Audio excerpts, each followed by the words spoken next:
दोस्तों, चिपचिपा पदार्थ सा जाता है और मामला डाउन हो जाता है। या पेशाब से पहले कतरे जाते हैं, या पेशाब करने के बाद कतरे जाते हैं, या लेटरिन टॉयलेट करते समय आपके कतरे जाते हैं। दाँत की समस्या आपकी गई है, बात करने से चिपचिपा पदार्थ सा जाने लगता है। ये समस्या अगर आपको हो गई है तो आपको घबराने की ज़रूरत नहीं है।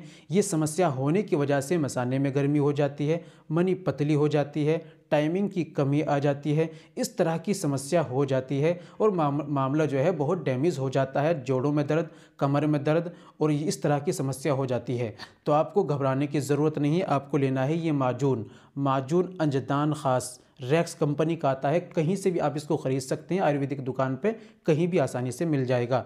दोस्तों, इसके इस्तेमाल से आपकी जो चिपचिपा पानी इसको बंद करेगा। पेशाब से पहले बाद में कतरे जाना, दाँत जाना, इस समस्या को बिल्कुल जड़ से ख़त्म करेगा और आपकी बीमारी को ठीक करेगा, मनी को गाढ़ा करेगा, रुकावट पैदा करेगा, तो टाइमिंग भी आपकी अच्छी हो जाएगी। तो दोस्तों, इस्तेमाल का तरीका होता है, इसमें 1 चम्मच होता है। सुबह में 1 चम्मच खाली पेट दूध से लेना होता है और 1 चम्मच रात में सोते समय आपको दूध से लेना होता है। इस दौरान तमाम गर्म चीज़ों का आपको परहेज़ करना होता है। तो लाइए, इस्तेमाल कीजिए और फ़ायदा उठाइए।